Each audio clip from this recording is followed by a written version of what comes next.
Hi అండి. Welcome back to Vamsi Krishna food blogs. మీతో నేను షేర్ చేసుకుంటున్న వీడియో వెడ్నెస్డేది. ఎర్లీ మార్నింగ్ 5 o'clock నుంచి 9 o'clock వరకు నేను ఏం పనులు చేసుకున్నాను అనేది మీకు ఈ వీడియోలో షేర్ చేసుకోబోతున్నాను.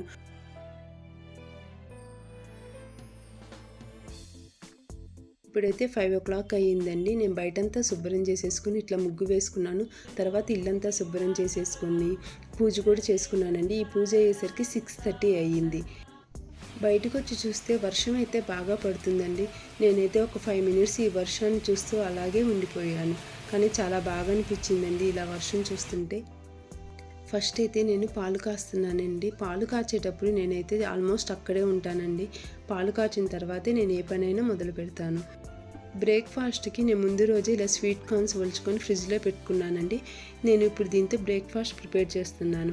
ఒక మిక్సీ జార్ తీసుకుని దానిలో స్వీట్ కార్న్స్ వేసేసి అల్లం, పచ్చిమిరపకాయలు, కొంచెం జీలకర్ర, 2 స్పూన్లు గోధుమ పిండి, 2 స్పూన్లు బొంబాయి రవ్వ వేసుకొని మిక్సీ పట్టుకోవాలండి. పిండి రవ్వ తర్వాతనే వేసుకోవచ్చండి. తర్వాత కనుక వేసామంటే ఉండలు కడుతుంది. అదే మిక్సీలో వేస్తే చక్కగా వస్తుంది.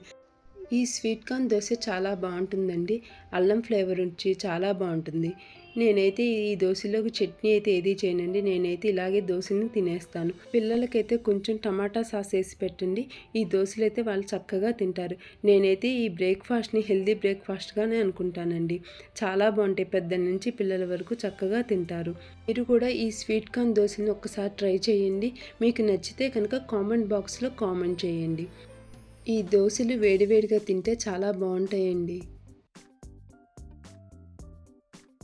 బ్రేక్ఫాస్ట్ అయితే కంప్లీట్ అయ్యిందండి. తర్వాత నేనైతే బీరకాయ పచ్చడి చేసుకుందాం అనుకుంటున్నాను. దీనికోసం నేను బీరకాయలు కట్ చేసేసుకొని పచ్చిమిర్చి, కొంచెం వేరుశనగ గింజలు, ఉల్లిపాయలు అనేవి పక్కన పెట్టుకున్నానండి. ఈ బీరకాయ పచ్చడికి కొంచెం వేరుశనగ గింజలు వేయించి వేసామంటే టేస్ట్ అయితే చాలా బాగుంటుంది. గిన్నె పెట్టుకొని 1 స్పూన్ ఆయిల్ వేసుకొని తర్వాత వేరుశనగ గింజలు, పచ్చిమిరపకాయలు వేసుకొని వేయించుకోవాలి. నాకైతేనండి వేరుశనగ గింజలు ఇంకొంచెం వేగాలనిపించింది. అందుకనే పచ్చిమిరపకాయలు ముందుగా తీసేస్తున్నాను. వేరుశనగ గింజలు 2 నిమిషాలు వేయించి వాటిని కూడా నేను పక్కకు తీసేసుకున్నాను.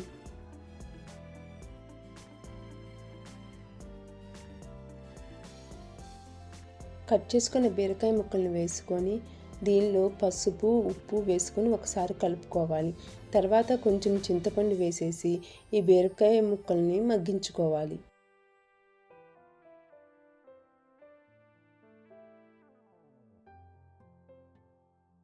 పొయ్యి మీద బీరకాయ ముక్కలు, ఇంకో పొయ్యి మీద ఉట్టిపప్పు కోసం నేను కుక్కర్ పెట్టుకున్నానండి. ఈ 2 ఉడికేలోపు నేను సొరకాయ పులుసు చేద్దాం అనుకుంటున్నాను. వాటి కోసం అయితే కూరగాయలు కట్ చేసుకుందాం అనుకుంటున్నాను. ఈ సొరకాయ పులుసు కోసం సొరకాయ, టమాటా, పచ్చిమిర్చి, ఉల్లిపాయలు కట్ చేసేసుకున్నానండి. నేను ఈ కూరగాయలు కట్ చేసుకునే లోపే పప్పు అయిపోయింది. బీరకాయ ముక్కలు కూడా బాగా మగ్గిపోయాయి.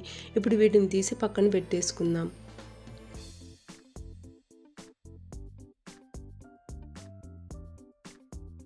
ఈ బీరకాయ ముక్కలు వేడిగా ఉన్నాయండి. ఇవి చల్లారేలోపు నేను సొరకాయ పులుసు చేద్దాం అనుకుంటున్నాను. సొరకాయ ముక్కలు, ఉల్లిపాయ ముక్కలు, టమాటా ముక్కలు, పచ్చిమిరపకాయలు వేసేసుకొని తర్వాత పసుపు, కారం వేసేసుకోవాలండి. వేసేసుకొని వీటన్నిటిని పొయ్యి మీద పెట్టుకుందాం.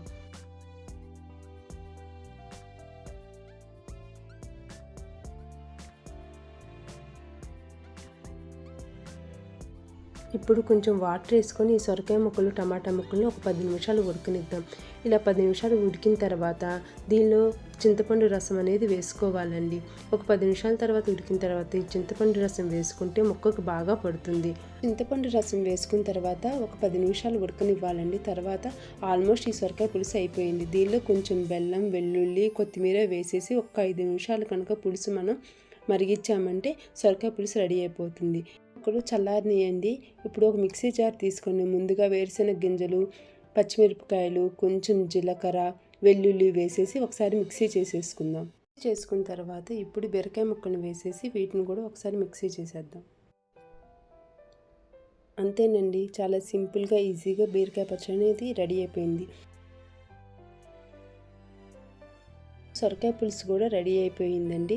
నేను సొరకాయ పులుసు కోసం, బీరకాయ పచ్చడి కోసం ఒకేసారి తాలింపు పెడుతున్నానండి. దానికోసం 2 స్పూన్లు ఆయిల్ వేసేసుకొని తాలింపు కోసం పచ్చిశనగపప్పు, ఆవాలు, జీలకర్ర వేసుకున్నాను. ఇవి వేగిన తర్వాత కొంచెం ఇంగు వేసుకొని కరివేపాకు వేసుకున్నాను. తాలింపు అనేది రెడీ అయిపోయిందండి. ఇప్పుడు సగం సొరకాయ పులుసులో వేసానండి, ఇంకో సగం ఏమో బీరకాయ పచ్చడిలో వేసేసుకున్నాను. అది తాలింపు పెట్టుకోవటం వల్ల టైం అనేది సేవ్ అవుతుందండి. ఎప్పుడైనా సరే మనకి బిజీగా ఉన్నప్పుడు, ఆఫీసులకు వెళ్ళేటప్పుడు ఇలా చేసుకుందామంటే చాలా టైం అనేది సేవ్ అవుతుంది. నేను సన్నగా తరిగిన ఉల్లిపాయ ముక్కలను ఈ పచ్చడిలో వేసుకుంటున్నానండి. ఈ ఉల్లిపాయ ముక్కలు వేయటం వల్ల పచ్చడి అనేది టేస్ట్ చాలా బాగుంటుంది. వంటే కదా తొందరగా చేసేయచ్చులే అంటారండి, కానీ వంటకి పక్కా ప్లాన్ ఉండాలంటాను నేను. ఇలా తక్కువ టైంలో కూడా ఇలా ఐటమ్స్ తొందరగా చేసుకోవాలంటే పక్కా ప్లాన్ ఉంటే చేసేసుకోవచ్చు. ముందుగా మనం ఏ కూర ప్రిపేర్ చేసుకోవాలి, తర్వాత ఏది చేసుకోవాలని ఒక ప్లానింగ్ ఉంటే మటుకి వంట అనేది సింపుల్గా ఈజీగా చేసేసుకోవచ్చండి. నాకైతే ఈ సొరకాయ పులుసు, పప్పు, బీరకాయ పచ్చడి, బ్రేక్ఫాస్ట్ అంతా 9 o'clock కల్లా కంప్లీట్ అయిపోయింది. నేనైతే బియ్యం కడిగి ఉంచుకున్నానండి. ఇది 12 o'clock పెట్టుకుందామంటే హాఫ్ అన్ అవర్లో అయిపోద్ది. మనం 12:30, 1 కల్లా భోజనం చేసేయచ్చు. అయితేనండి వంట పని అయితే అయిపోయింది. నేనైతే ఒక కప్పు కాఫీ తాగుదామనుకొని కాఫీ అనేది నేను కలుపుకుంటున్నాను. పనంతా అయిపోయిన తర్వాత ఒక కప్పు కాఫీ తాగామంటే చాలా రిలాక్స్గా ఉంటుందండి. మీరందరూ నా వీడియోని చూసి నన్ను సపోర్ట్ చేస్తున్నందుకు థ్యాంక్ యూ సో మచ్ అండి. మీకు ఈ వీడియో నచ్చిందా? ఒక లైక్ చేయరు ప్లీజ్.